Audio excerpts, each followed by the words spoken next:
inspired the light within? I think I would probably need sort of a mental map to explain like the multiple pathways that led me to that. But one of the big things is just sort of what was going on in the world at the time. In the fall of 2020, when I came up with the idea, there was a lot. There was a lot that was happening. Talk about it. No, I know about that. I know it's distracting, but talk about it. Get deep with it. Right now we got circuits. So. Right. I have a list somewhere of things, but um,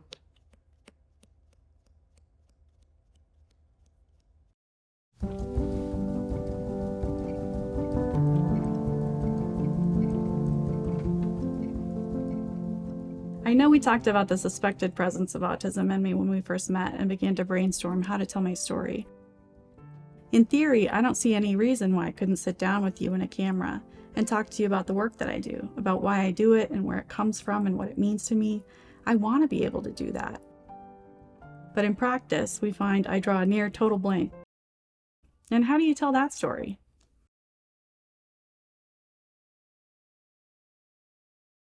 You asked about the beginning of 2020, where I was, COVID, how I was feeling.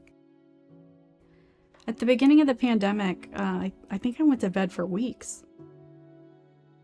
Everything that I would have considered a part of my normal life was so disrupted. I really didn't know what to do with myself or my time. I remember my therapist helping me to make a to-do list for every day that included basics like changing clothes, even if it was just from night pajamas to day pajamas, showering, making sure to eat at least 3 times, and brush my teeth.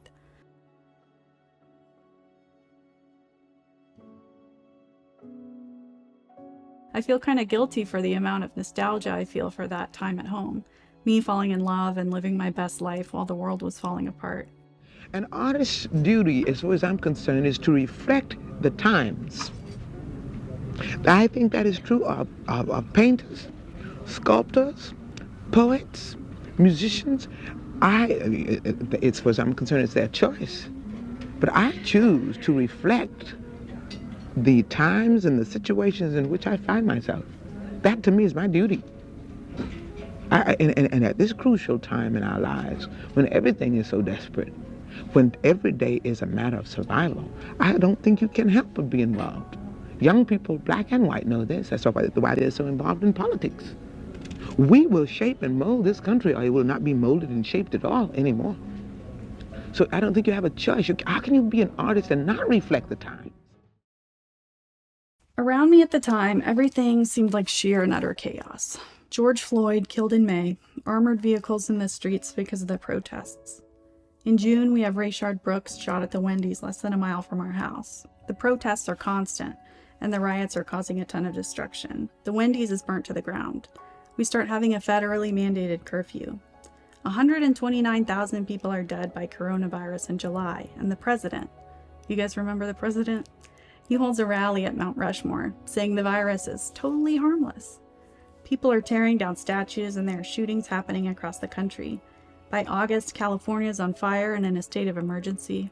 Hurricanes are hitting the Midwest. There are landslides in India, storms in the Caribbean, flooding in Afghanistan. It looks like the world is ending.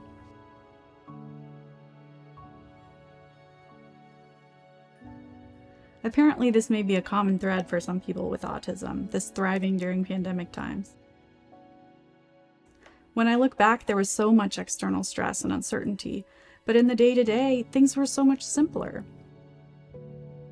All the social pressures and all the unnecessary sensory information I would normally experience being out in the world was suddenly removed. And I got to spend every day in the environment where I'm most comfortable and able to be myself, at home. It's not just that I didn't have to leave. It was actually the safest and most recommended thing to do was stay at home and see no one.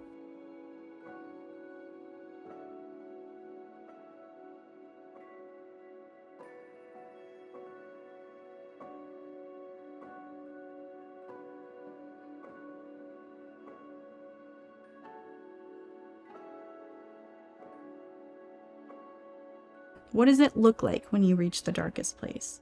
What does that feel like, and where does transformation from that place come from? What kept coming to me was this pose. I kept coming to this gesture, or it kept coming to me representing overwhelm, grief, desperation, and discouragement. And these things felt consistent with the environment around me.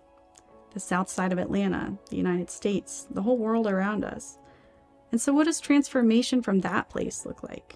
Where does it start? The most obvious answer was that to come out of the darkness, we need light. But then thinking about my own experiences with grief, with loss, with overwhelm and discouragement, I know that what I've wanted, what I see us as humans wanting, is an external solution. But what is also true is that it's what's inside me that has the greatest potential to harm or help me in my dark moments, regardless of what's happening outside of me. And so that's what I aimed for initially with the piece.